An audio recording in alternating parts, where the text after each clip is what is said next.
ఈ అడవుల్లో రాజ్యాలు లేనప్పుడే ఓ కథ పుట్టింది. ఆకలికి తలవంచని జాతి, అన్యాయానికి లొంగని జనులు. అడవి బిడ్డగా జన్మించిన ఓ అమ్మాయి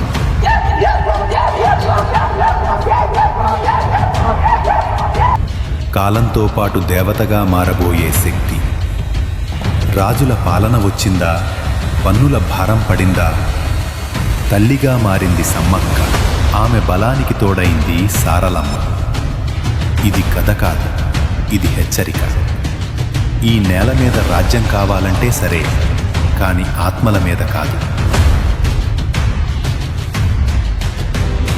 జనానికి న్యాయం, అడవికి ప్రాణం. నా